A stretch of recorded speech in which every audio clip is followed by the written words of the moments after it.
Okay, now this is the weirdest setup that I'm doing a video like this in. I have my phone propped up behind a little thing here. I'm in my cousin's car because I just watched the Vancouver Canucks game. Sorry if my nose is a little bit stuffy. It feels like the sinus season has caught up to me because I can't really talk normally, but the Vancouver Canucks have just pulled off, in my opinion, what was the most nail-bitingly fearful win this entire season.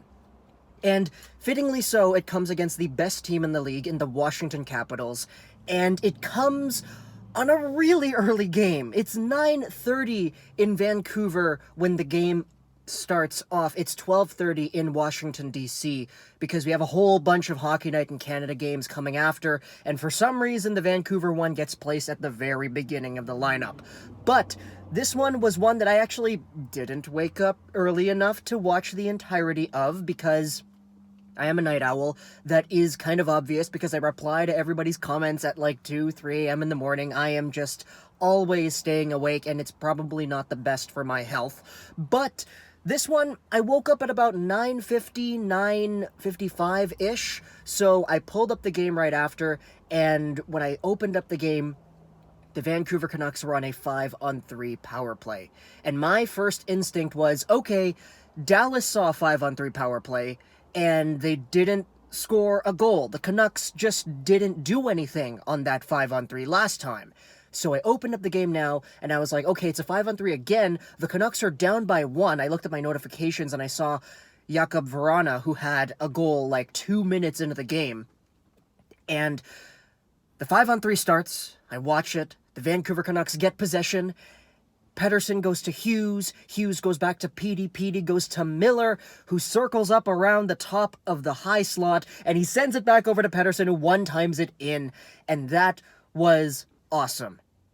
Pettersson gets himself a one-timer goal. And this is the first little stretch of play where we've actually started to consistently see these Pettersson one-timers and shots go in.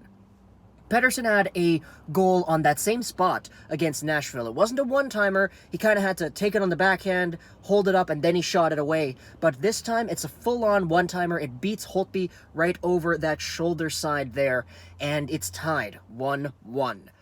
Now, I had to actually go back and take a look at the Vrana goal. It was a one-timer, it was nice and early, and Jacob Markstrom wasn't really shaken up by that. But going forward into the next 2 periods, spoiler alert, there's no goals.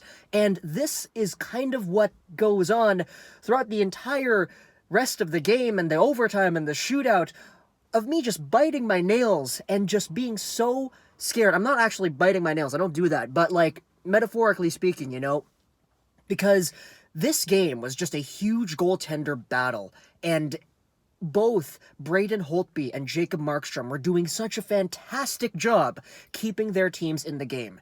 However, I will say that throughout the entirety of the game, I was much more confident in Braden Holtby.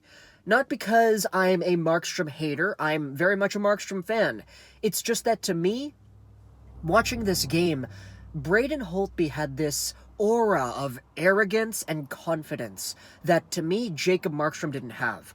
Markstrom, to me, looked like he was making a lot more saves based off of primal instinct. He was really twitchy, he was going back and forth, and he was really just in the zone, kind of super cracked out of his mind. That's kind of like how he was playing, and to me, that was a little bit more insecure than seeing Braden Holtby, who, to me, looked like just kind of like the Carey Price thing I talked about with Caden Primo, just an old grandpa sitting in the rocking chair, just saving everything that's coming his way, and doing it in a really confident way.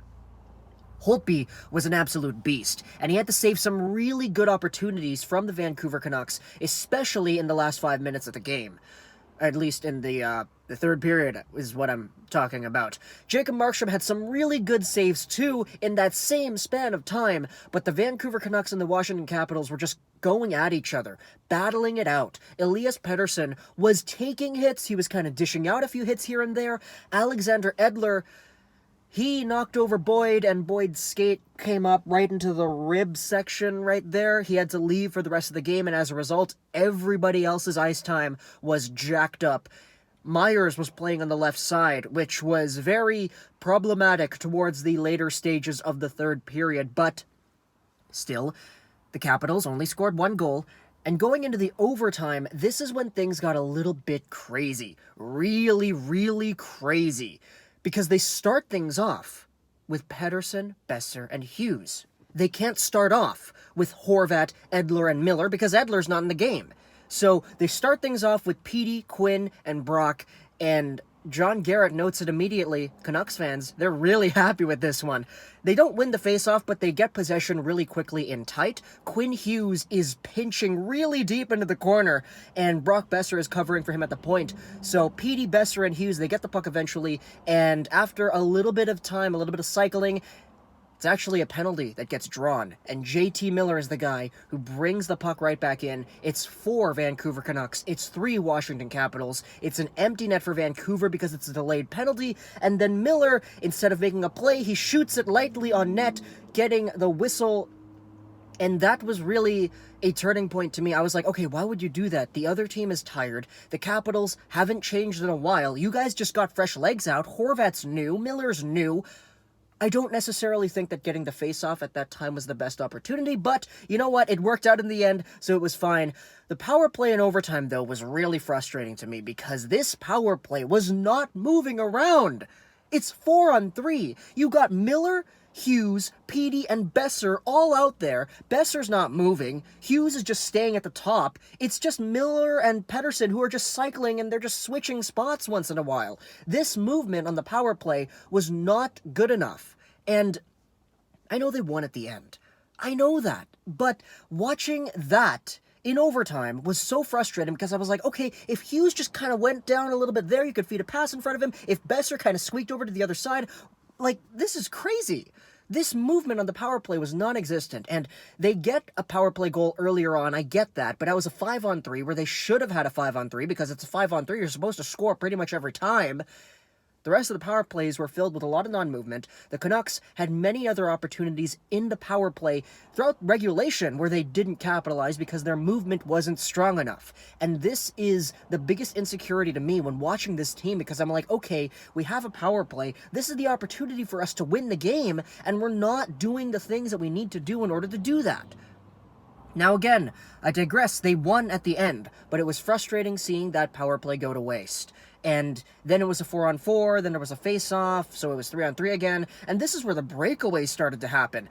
Alexander Ovechkin comes in on a sort of low-key breakaway. Troy Stecher is kind of there, you know, like whacking at his stick as he's coming down the left side. Markstrom makes an amazing glove save to keep the Canucks in it. And then just a little bit later, the Vancouver Canucks, they have their own opportunities too, but at the end of the overtime, towards the end of the overtime, JT Miller actually gives it up, and all of a sudden, a guy's coming in on a breakaway, and then Miller's kind of back-checking. It's TJ Oshie who looks like he's going to be going one-on-one with Jacob Markstrom, but Miller comes in, gets the stick lift in there, and he swats it out to the side, so that play is neutralized. And then in the shootout, things get really, really crazy, because I'm like, okay, the Canucks blew that 5-1 lead against the Capitals, and they lost it in the shootout last time. I didn't watch that game. I was hanging out with friends. But this time, things are going to be different, right? Markstrom, he's in the zone. Holtby, he's in the zone too, but I think the Canucks might have what it takes to break him out of that zone. And it doesn't take until round 7 to do that. Pettersson comes in. He tries to kind of backhand it lightly through the crease and into the net. He's trying to do a little cheeky move, but it's a little bit too slow, and Holtby kicks it out. Brock Boeser was the first for the Vancouver Canucks. He just came in, he tried a shot. The guy can't have any shootout luck. He's still 0 for 4 on the year. Or was that in his career? I'm not really too sure. JT Miller had an interesting shot, and the Canucks were playing a whole bunch of guys. Adam Gaudette had his first shootout opportunity. Lars Eller was a guy who I thought he scored. And they showed the replay. Turns out he didn't score on Jacob Markstrom. It went off the post, then it went off the crossbar, and then it was out. So, Canucks fans on Twitter, on Reddit, and everything, they were just breathing a heavy sigh of relief because there wasn't a 1-0 Washington lead in the shootout. And ultimately, the Canucks would have lost because Gaudette was the next shooter, and he didn't score on the next play. But then, give it a little bit later, Dmitry Orlov goes for some reason. He doesn't score. And then Bo Horvat is the one who comes in for the Vancouver Canucks 7th. He comes in onto right side. He comes into the middle. He does a little shake, a little shimmy, a head fake, goes over to the left side, shoots it, and then it's in. My goodness. Jacob Markstrom made 32 saves tonight. Braden Holtby made 31. And the Vancouver Canucks have just defeated the best team in the league in a shootout, in a game where I thought they honestly could have played a little bit better, but it was a much better game than what the Nashville one was, at least according to everything that I saw and I heard people say about that game. I didn't watch that game, if you recall correctly, but this was a crazy hockey game. Periods were filled with shots and saves, and the goaltenders were putting on a show. Braden Holtby was so good in the shootout until Bo Horvat came in and beat him out. I was so scared of Braden Holtby just saving everything that was coming his way. But ultimately, it's 2-1 for Vancouver. They have their second win in a row, and things are looking pretty nice. I still don't know the identity of this Vancouver Canucks team, but hey, if you can beat the best team in the league in a really tight 2-1 shootout win, I think you're doing something right. Right? Hope you enjoyed this video, so and bye.